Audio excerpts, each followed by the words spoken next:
If you've been following the channel for a while, you know there are three elements that allow a car manufacturer to become a benchmark and establish itself permanently in the industry. A distinctive past, robust identity, and devoted admirers. Brands that have this winning trio clearly have something extra, and the brands that don't have it yet work hard to get what they're missing, whether it's the story, the personality, or the community. But despite everything, these three elements are necessary but not sufficient. Aston Martin is the perfect example to illustrate this point, which we'll discuss today. Alfa Romeo is a well-known automotive brand known for producing quality, recognizable products, and even having its own Formula One team. When examined closely, it becomes clear that the company is fragile, with a turbulent history and several close brushes with bankruptcy. Despite becoming a global symbol of luxury, refinement, and elegant power synonymous with British motoring, it's simple, it's struggling. For over 100 years, Aston Martin has achieved the combination of eternal beauty and stunning performance. But beneath its aristocratic airs and James Bond status, there lies a tumultuous journey, punctuated by financial crises, changes of ownership, and rebirths that border on the miracle. For enthusiasts, it's an iconic automotive brand, but in this competitive field, seniority doesn't guarantee success. In this session, we will analyze the history, strengths, and weaknesses of Aston Martin, a brand often close to perfection and always close to bankruptcy.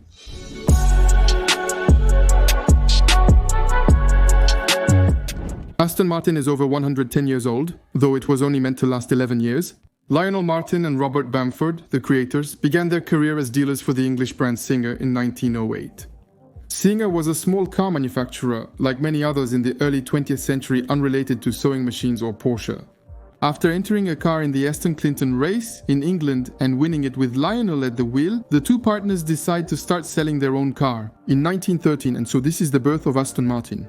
The name of the Aston Clinton race and the victorious driver, Lionel Martin, contracted to form Aston Martin.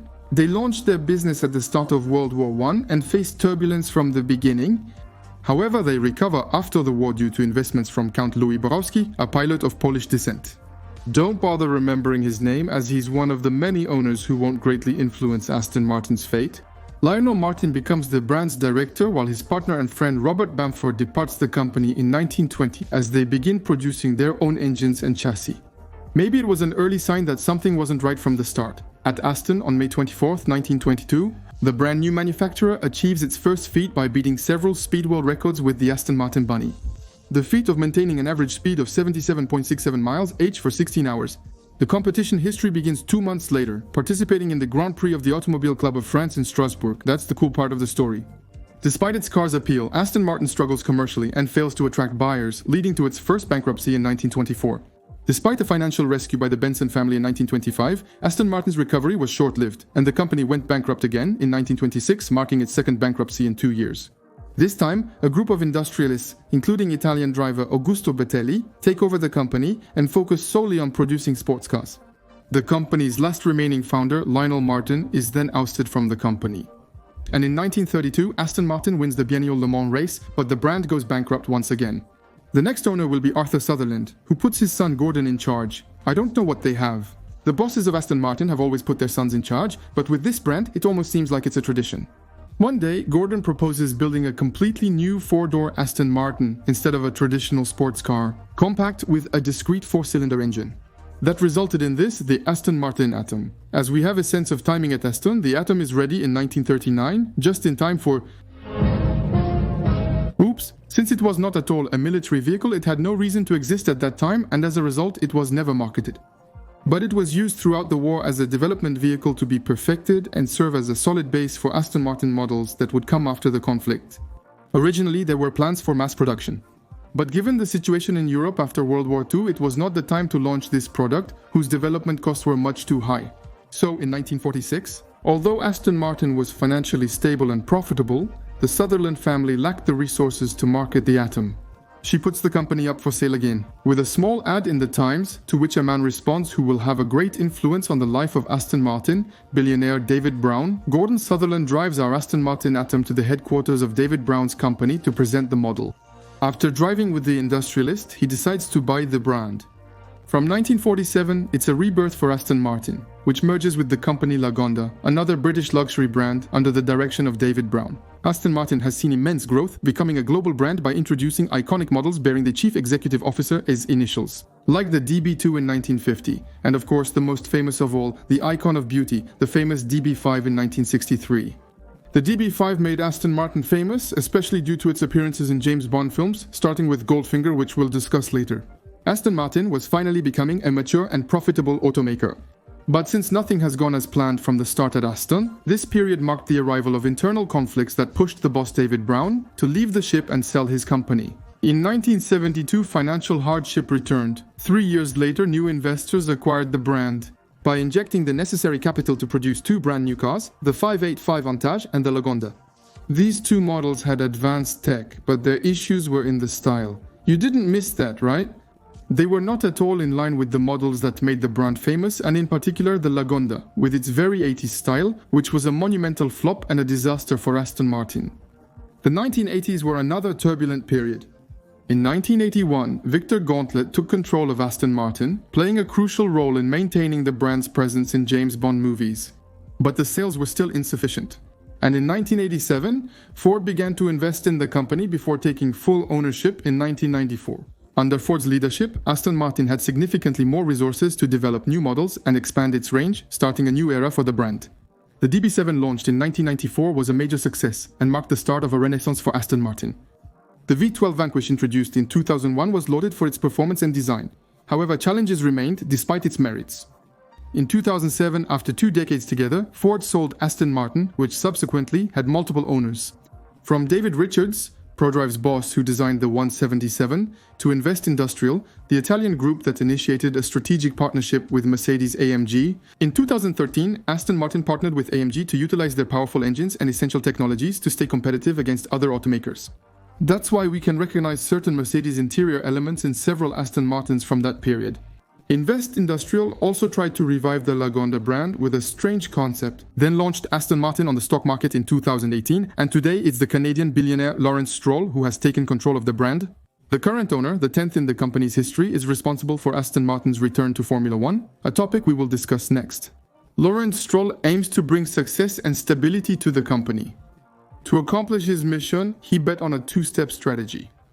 To do volume on pure products, in the spirit of Aston Martin like the Vantage and the DBX, boost desirability by investing in unique limited-run projects that break the mold of what's typical.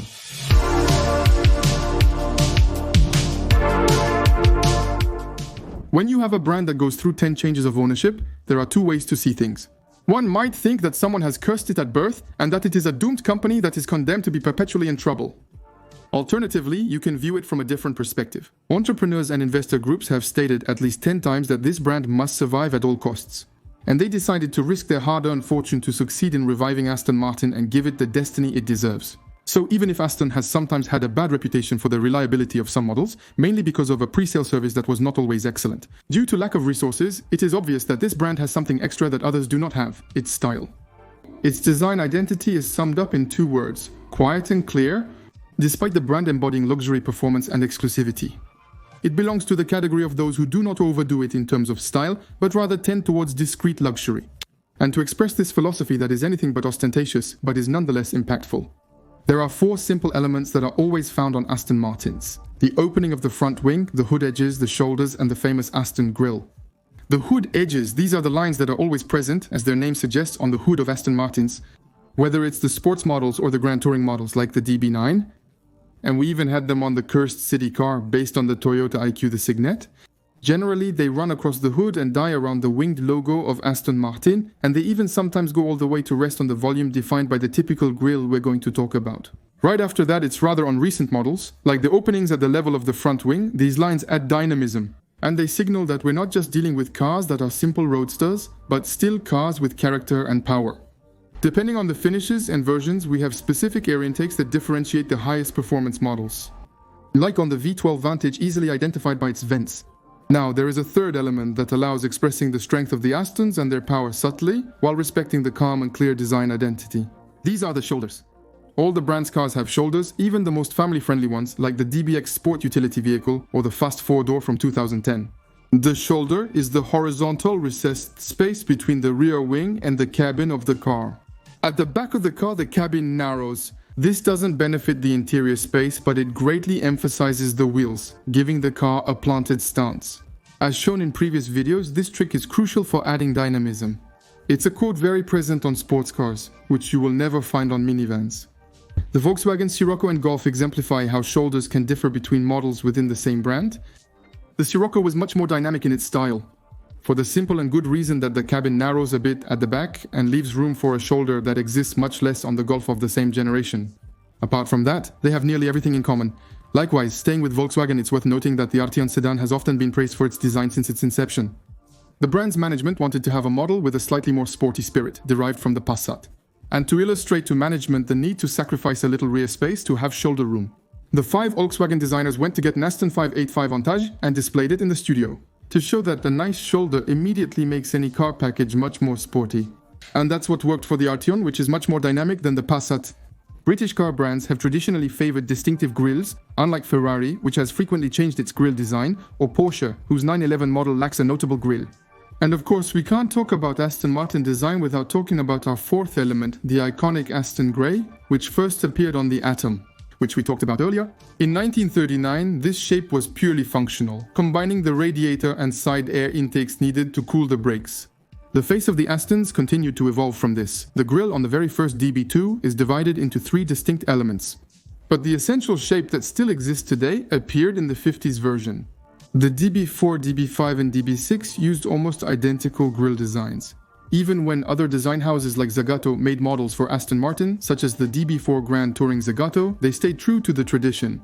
In the 70s, the grille shape became subtler, but the base remained, as seen on the 1977 V8.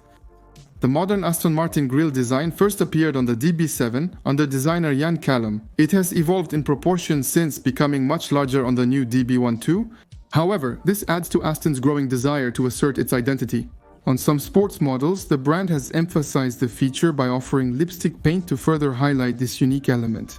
So unique and so beautiful that it will remind you of something. If you've recently seen a 2013 Ford Mondeo, we're exactly on the same theme. This thinly veiled copy, which generated much discussion, dates back to when Ford owned Aston Martin.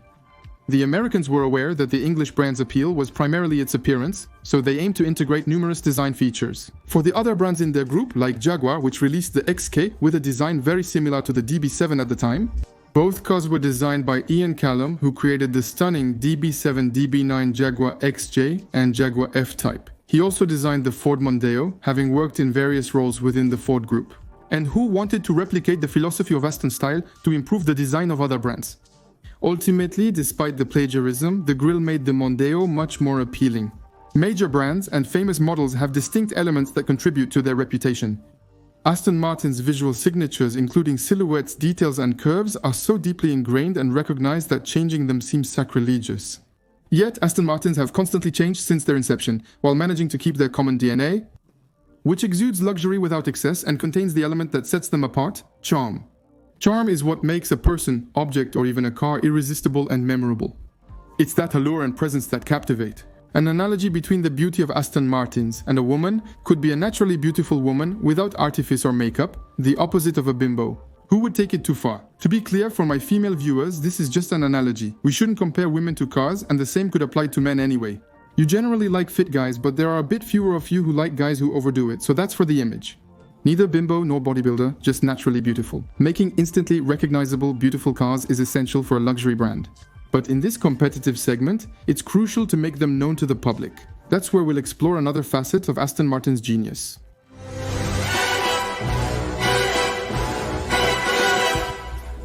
For more than 50 years, the strongest marketing coup in the history of cinema has been taking place before our eyes. James Bond, the world's most renowned spy, and Aston Martin, a British icon of automotive excellence, have forged an extraordinary bond between a secret agent and a luxury car brand. The James Bond film franchise started in 1964 with Goldfinger, where Sean Connery's Bond first drove an Aston Martin. The Aston Martin DB5 quickly became an icon for both the brand and the James Bond franchise. And even if 007 drove Alfa Romeos, Lotuses or BMWs, it's the silver DB5 that captivated the public and made the brand the official supplier of 007. Over the years, several Aston Martin models have appeared in James Bond films. In addition to the legendary DB5, the 585 Vantage and the DBS Superleggera, We also saw the unreleased DB10 concept, positioned between the DB9 and DB11, which was designed specifically for Spectre. Each model brought sophistication and adventure to 007's missions. Their union has gone beyond the big screen, shaping the cultural idea of the perfect spy car. Elegant, powerful, and at the cutting edge of technology, while remaining relatively discreet. For decades, this has supported Aston Martin's status as an iconic luxury brand. The restoration efforts have solidified its place in popular culture, even among non-car enthusiasts, helping to restore its image after years of challenges and ownership changes. The brand has also recently made a strategic change by getting more involved in sports and competition. This allowed it to shed its overly bourgeois image of a sports car lacking performance. In the Ford era, Aston's competitors at the same price were just more powerful, faster, more extreme. For those prioritizing horsepower, it wasn't the optimal choice. But since the takeover by ProDrive and the partnership with AMG, the beautiful Astons, in addition to being refined, have returned to the level of competition in terms of sportiness. And the brand wants to make it known. Aston Martin, with a long history at the 24 Hours of Le Mans, has returned to earn multiple podiums. Since 2021, under the new owner Lawrence Stroll's leadership, it has its own Formula One team, Aston Martin Aramco-cognizant F1 team, a team seeking podiums from its debut year with four-time world champion Sebastian Vettel, and which is today composed of Fernando Alonso and the owner's son, Lance Stroll. F1 is a major development axis for the brand, which means a lot to the new owner, Lawrence Stroll. Formula One, an extremely powerful platform, will be instrumental in Aston Martin's overall strategy for company advancement. It's a worldwide sport with a massive following, which will aid in relaunching the brand and boosting its global appeal. It's a brand that has already had huge success in high-level international motorsport, like the 24 Hours of Le Mans. Now we can write a new page in history before entering it ourselves. F1 has greatly influenced the Aston Martin range. For a long time, distinguishing between the Vantage V8, V12, DB9, DBS Vanquish, and Rapid models was quite challenging. Since the new Vantage, Aston Martin has changed the game by dividing its range into two, with each model now having its own character. The Grand Touring or traditionally inspired Aston Martins, such as the DBS and DB12, and the racing Aston Martins. More exclusive and distinctive, like the Vulcan, Valkyrie, Valhalla, or Aston Martin's latest creation, the Valiant. More exclusive and profitable models, with prices up to 10 times higher than the Vantage or DBX. Above all, models benefiting from accumulated F1 experience, both technically and aerodynamically. The Valkyrie, for example, was made in partnership with Red Bull and designed by the legendary aerodynamicist Adrian Newey, who is being talked about a lot right now in the Formula One news, who was responsible for the design of several world champion Formula One cars, whether it's at Red Bull, McLaren or Williams in the past. And as for the Valiante, it was developed with feedback from Fernando Alonso himself. And it features a 512 with 745 horsepower and a manual gearbox, with a distinctive style that draws inspiration from a 1977 V8, setting it apart from other Astons. With its rectangular shapes and lights integrated into the front bumper. Even on this model, we obviously find the Aston code's hood stop, side opening, marked shoulders, and distinctive grille. With less consensual models, the brand takes more risks to stand out a bit more from the competition. In my view, Aston Martin's two-level strategy of expanding its range with new exceptional models can be profitable. It's a good bet that puts the brand in motion and allows for more frequent media exposure. As always, I await your comments on this strategy so we can discuss it. Don't hesitate to share your thoughts. If you enjoyed this video, you'll likely enjoy others too. I'm linking the playlist with all my brand analyses here. Thank you all and see you next time.